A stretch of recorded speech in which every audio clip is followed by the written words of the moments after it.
Welcome to Freelancers Coffee Break Podcast. I'm your host, Ali, and with my co host, Mehmet Turan, we talk about freelancing and business and how we do it. So, Mehmet, we're going to talk about negotiations today. It's a tough topic.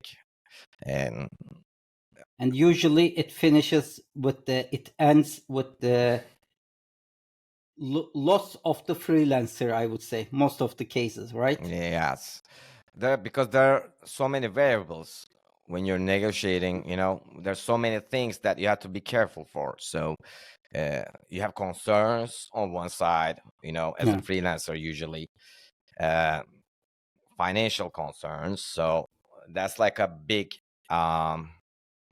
minus when you look at it, you know, in terms of negotiation, because you want to have some leverage if you want to Yeah. negotiate. And The other side has the money, so they have the leverage. And like you said, Mehmet, like the only leverage you have is that you have to be willing to give it up. And that's the only leverage you will have. So let's get into it.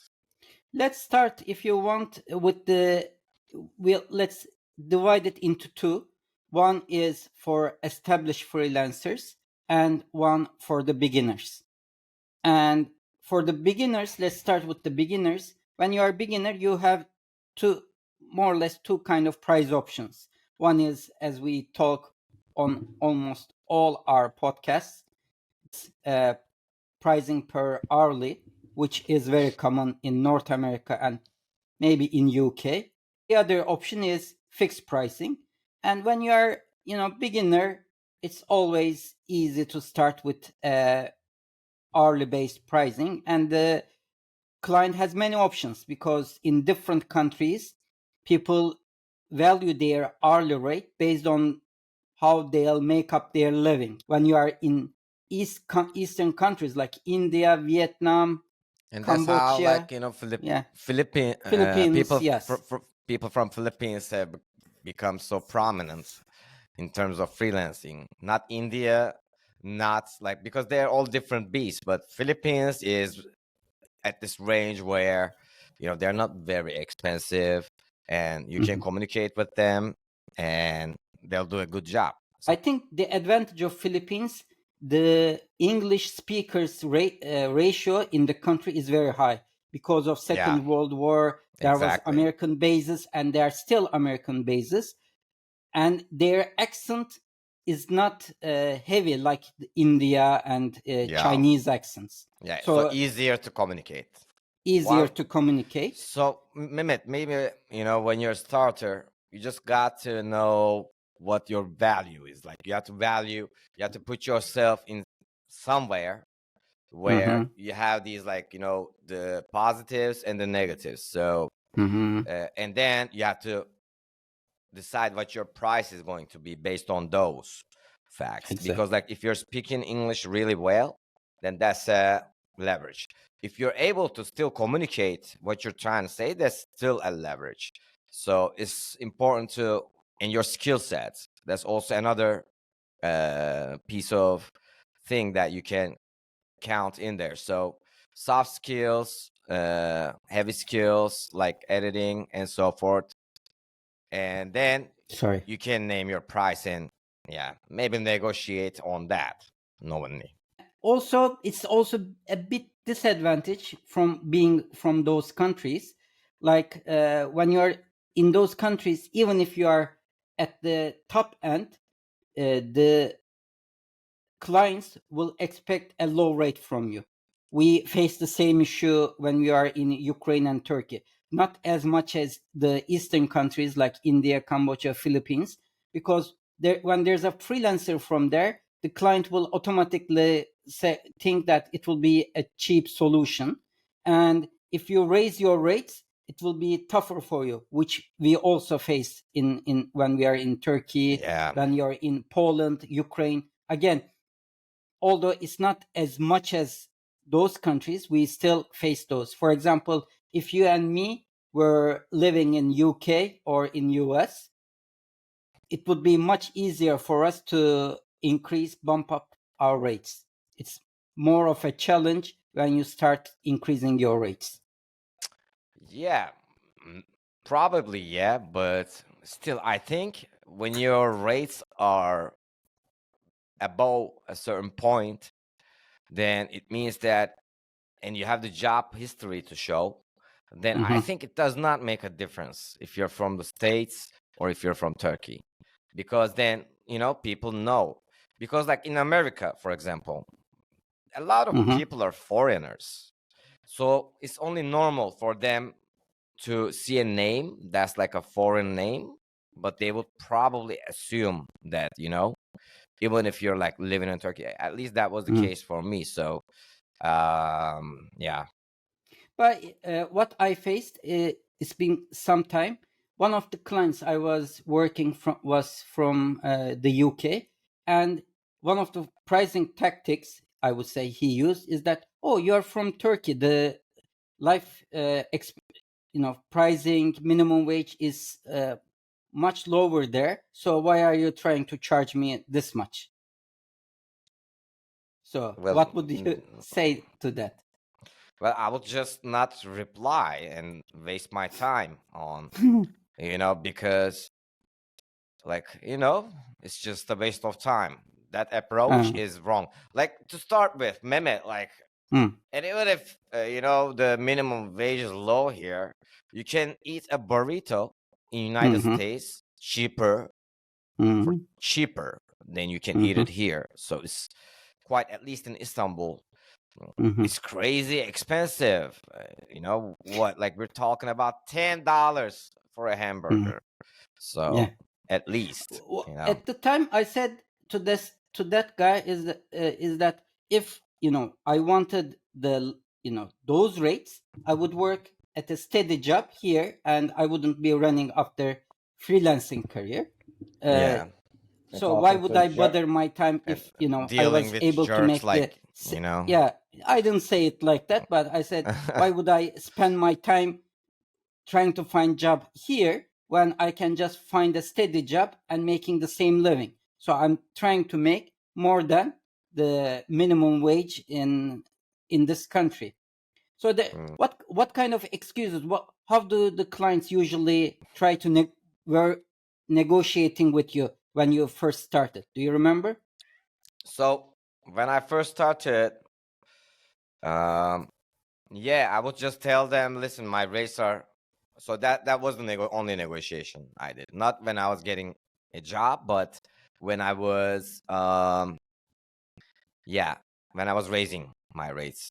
So that's when Mm-hmm. the negotiations would happen. And always the case was, like, only once I was like, hey, like, I need to raise my rates. And he was like, hey, I need to look for other options then. I was like, hey, no, no, Mm-hmm. no, don't do it, please. Mm-hmm. Like, okay, whatever. But, like, that was only once, and he still did the race and kept working with me and still working with me today. And he's one of my clients right now who's doing like upfront payments. So, Mm-hmm. uh, but negotiations, Mehmet, Mm-hmm. yeah, like I said, there's one basic rule: you have to be willing to give up. And if you're when you're because, like, then, like, you have control. Yeah. Yeah, But but it's also very difficult when you have fixed expenses, rent and so on. Then there is always that worry that you won't be able to make enough money for the month. you know what we So, should talk about for starters, Mehmet? mm-hmm, This is not the right question. The right question is, I, uh, how do you value the work that you're going to deliver to the mm-hmm, point that you are going to be satisfied, but the customer is going to be satisfied? So, uh, because, like, when you're starting, when you're new, you don't have much space to negotiate, when you're first mm-hmm, getting a deal. So, yeah. But for advanced freelancers, we should talk about what can be done. Like, for example, one of my clients, there are two mm-hmm, people. Like, they're crazy negotiators. Like, one plays the bad cop and one plays the good cop. And, one of them is like pushing you really, and just giving you a tough time, mm-hmm, while the other one is keeping silent. And so they get you to this point where you're like, okay, Uh, it just makes sense.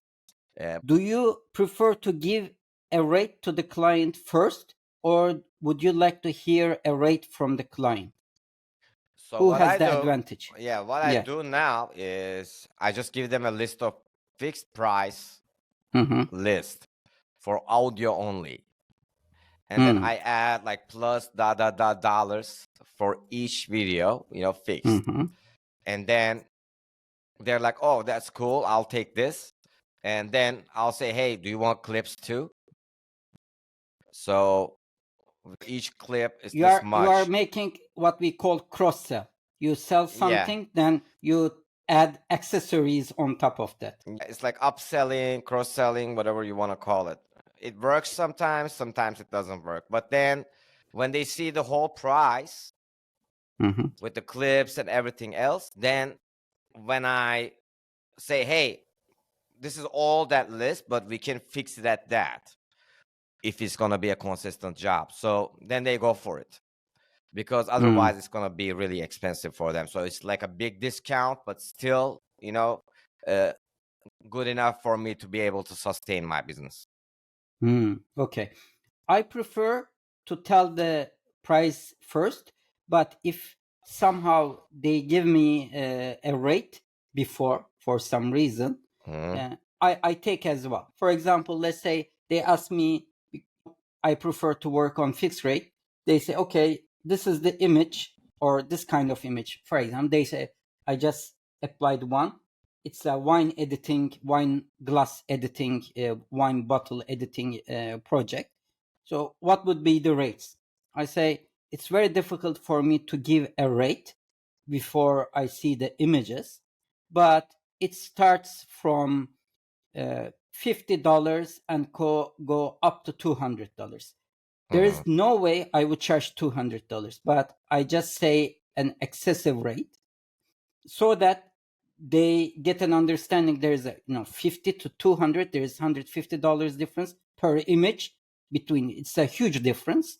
And if later on I look at the images and say, okay, $75 per image, then suddenly they say, wow, okay, it's very close to the bottom line. This is a good deal. Yeah. But it's in your mind, 200 is such a high number and far ahead. Normally, if someone else tells them, okay, it's $50, they'll say, oh, this is expensive. But suddenly you give a rate between 50 and 200 and then tell them $75. They say, oh, it's very close to the minimum rate. It should be a good deal. Is there a point where you don't say 75 and you say 100? Yeah, if the images require a lot of work, then I say, for example, 150. But if I say 150, then I made a bad choice by giving 200 as the maximum rate. Okay. Because you are getting very close to the top rate. Maybe if you are expecting something like that, you should have said 250. Then 150 will be in the mid range. Yeah, exactly. This is actually like really close to what I'm doing because like you give all this range and you give all this like list of assets they would need, and then you're like, hey, but we can do everything for like this, which is like something very in the middle of everything, really. So, and that's like the real rate that And feels good. For example, yesterday there was a tile maker. They had very bad photos and they are trying to save them. And I looked at the images. There are a lot of images to be edited, and it's an e-commerce. It's very basic when you look at it, but it requires some advanced editing to save the images. There's some blurriness, etc. And I started with, I know that in their mind, it should be very cheap per image because I'm going to edit 30 images. So probably I'm expecting 10 or $20. So I started telling them it will be $50 per image. But I said in the beginning, I think I'll be too expensive for you, and I'll tell a bit about my methodology, how to save these images. And I told them, you have to do this and this. Maybe in some Eastern Asian countries, some retoucher it's a mundane work. It's just, time consuming. And I Okay. can't do it below $50. But some other retoucher may reach a much lower number. And then the woman said, okay, our budget was 20, but as I explained everything, then the person said, I'll check if we can make it for 50. Okay. And did you? I don't know. It was yesterday, so they Oh, haven't. this is new. Very Okay. new. So Okay. So they are that's one interested option. then. Yeah. Mm. Then you in this, I know that I don't want to do this job for $20. This is something 50 I could have done for 40, but 50 is an ideal rate Yeah. for me. Yeah. And So yeah. what I did is that I tried to gain some trust. You are open, you tell the methodology on how to achieve this, and then you get a reputation. Even if you don't work on this case because you don't want to work on those rates, then you'll stick in their memory because you helped them. If I knew a Yeah. retoucher who would do for those rates, I could have even said this person could do it for that rate. Yeah. That's Yeah, another exactly. strategy. It's Exactly. just So yeah, when they need when they need it, when they need some guaranteed results in. So like 2 days ago, I was emailed by someone. Like I remember her name, I remember her face, but I don't know how I know her. So she's like, "Hey Ali, like one of my clients needs a podcast, blah blah blah." And I'm like, "Yeah, look, check this out. I formed a company, of course, out loud tail, and yeah, this is like something like that." So they probably had this communication with me where I was helpful, and even if it didn't work, because I don't even remember her, but I remember her, but I don't know how I know her. So Okay. yeah. So they will come back. Yeah. You can't win everyone. And be a nice person, try to help people as long as they don't try to get advantage of you. Then someday they can return back even if they can't cover the rates at the moment. Also on platforms like Upwork, when I hire someone, I look at their profile. Let's say their hourly rate is $50. Okay. Then I look at their jobs they have taken to $5, $20. So why did you write $50 per hour? It's like, cheating. So Yeah, when I go for to example, I had some contracts that I ended at $25, but they were like 4-year contracts. So and are they still continuing? no, there's a bunch of Okay. them I ended that I made thousands, tens of thousands of dollars from. But that's something else. If let's say your now hourly rate I is get it. $50. I get it. Like you're stating that your hourly rate is this, but then you're taking job for $25 an hour. So Exactly. this just doesn't make sense. Just find something in the middle.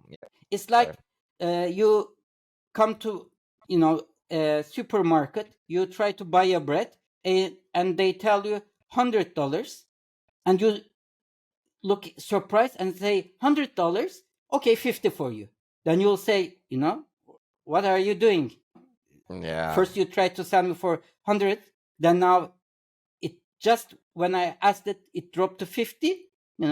It doesn't make sense. If you are going to make any discount, make it reasonable. When it is, if the client negotiates you, and let's say your hourly rate is $50, you can keep it the same, or you can drop it to $45 per hour, maybe, if it's a long-term job and so on. Yeah. But you don't make it $30 or $25 per hour. Here's some tip for freelancers.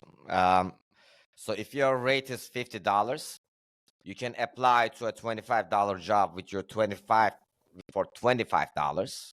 But then what you need to do is not take that job on an hourly basis. and just try to fix it and go to a milestone basis and try to make a deal right there after you connect with the client. And this way you will be able to avoid what Mehmet is telling you to avoid. Yeah.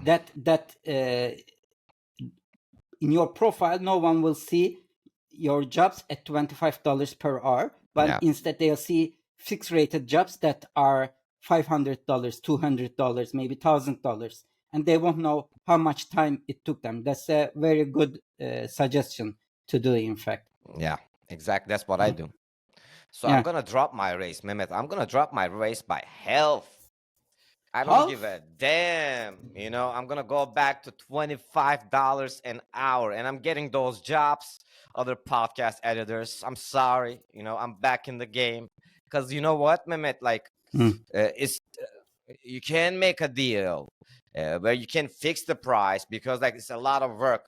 They usually like it's never audio only. They usually want video, they want clips, they want transcripts, they want show notes and a bunch of stuff. So yeah, it adds up. So if you are going to drop your rates from 50 to 25, are you going to move to hourly rates, or you are going to make them again, keep them fixed? Of course not. I'm just gonna keep them fixed. Who cares about hourly? Whoever thinks that I'm gonna run that timer is dreaming. Like they have to pay me shit ton of hourly money so that I will run that timer, you know? Otherwise it's just like a matter of teamwork. So it just doesn't make sense, you know? Yeah. Also, another thing I would like to recommend. I don't know if you know, but I took once upon a time MBA classes, and we had a very good negotiation class. The professor was from Israel, Noam Ebner, and so he was a Jew. Okay. Yeah. Definitely good negotiators. Yeah. Definitely good negotiator. And one of the things he said, when you are making a bargain, if you give up something, you have to ask something back. Otherwise, the other side will feel like he has been cheated, just like the previous I said, if I first, okay, this is fixed price project, and you say, oh, 100 is too much, my budget was $45. Okay. And then you say, oh, 45, that's fine, let's do it for 45. Then suddenly what happens? You in fact, you were trying to cheat this guy, I said 100, then suddenly when you said my budget was 45, you said 45. Then the best strategy, if the guy says, okay, 50, one thing is you can say is that, okay, that's very tough for me to settle in. You may try to look for some other freelancers, but I think that's like the best strategy, you know. I think what I do for those cases like that, I offered 100. The client said, okay, my budget is 45. I say, okay, if we decrease the number of revisions to instead of to 3 to 1, and in terms of delivery time, I can't deliver this. He's ready to prioritizing them. Yeah, exactly. You're just you're extending the turnaround time, and then you're, just saying, hey, like I normally do 3 revisions, but this is gonna be 1 revision for you, or 2, one revision. Whatever. So, instead of 2 days, it will be 5 days delivery time. Then I can make it for 60. Would that work for you? Yeah. Then he gives up something, and you give up part of the pricing. In his mind, okay, he is getting a lower rate, but I also decrease something for even if as a client, I don't have any client. The next, you know what I'm careful about? If I want to like make a deal on $40 per job, for example, I would like to make it at $40 per job, but I would always think that I would pay 50 to them.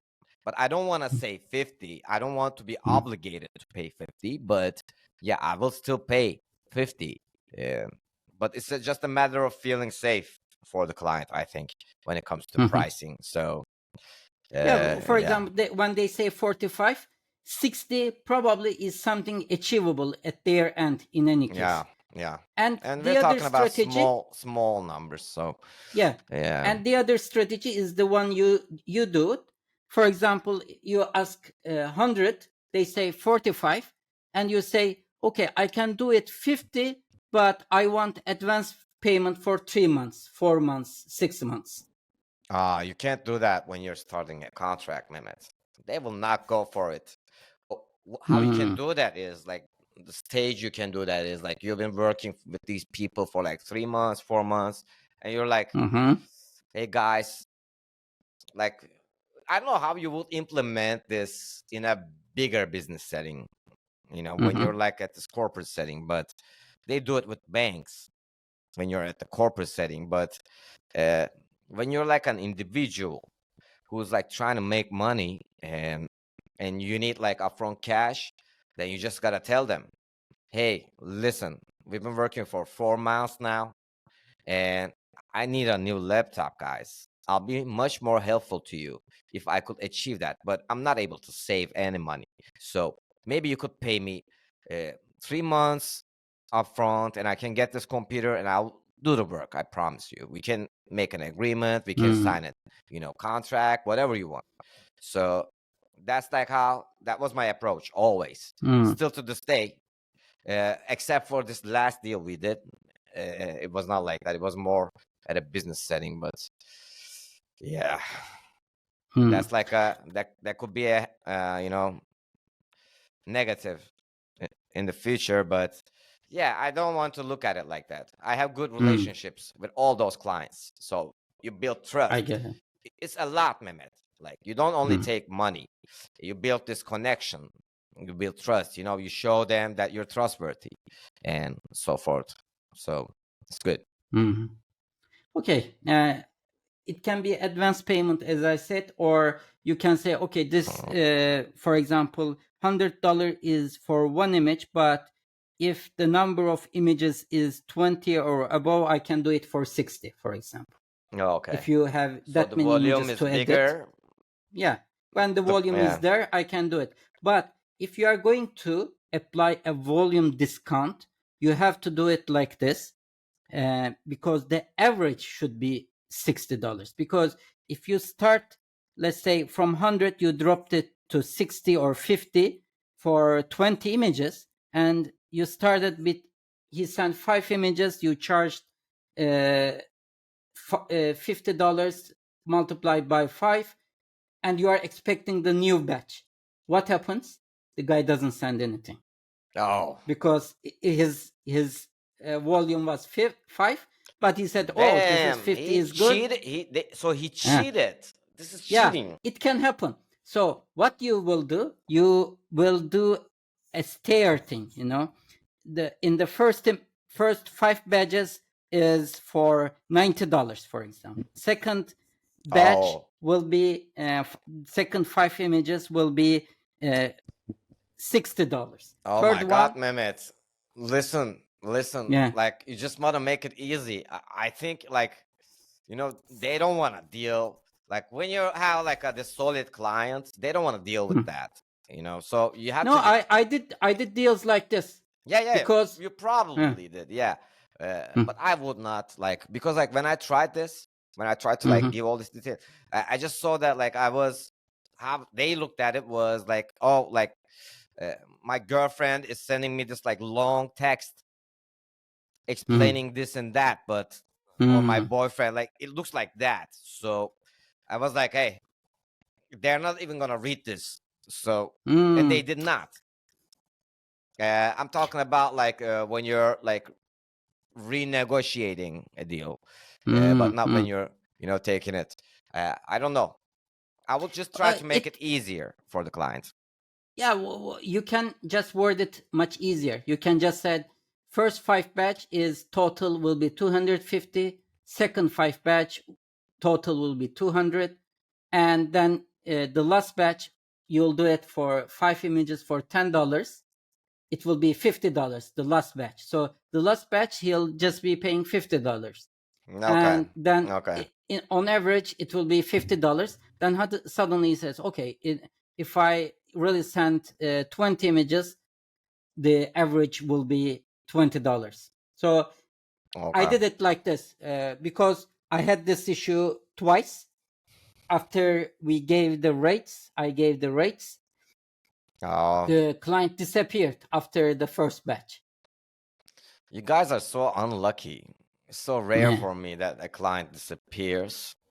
And when they disappear, they already paid everything, and that's when they disappear. So No, I got payment because it was fixed rate. No problem there. But second batch never arrived. So it's a risk. Everything teaches you something. But in our, WhatsApp group, as I wrote, you make some mistakes, then you learn and you develop a strategy for that. yeah. To avoid it, Mehmet, let's wrap it up. Yeah. That was a great episode, by the way, I think, on negotiation. So feel free to join our LinkedIn group, Freelancers Coffee Break Podcast, the FCB podcast. We're going to change the name, right, Mehmet? Yeah, we don't change the name, but FCB is a good way to shorten it. Yep. And we are waiting your questions, struggles you are having as a freelancer, so we can talk about those as well. Yep. Feel free to ask. And if you want to be a guest and talk about your struggles, get some coaching, feel free to reach out to us on LinkedIn. Yeah. All right. Have a good one. Bye-bye.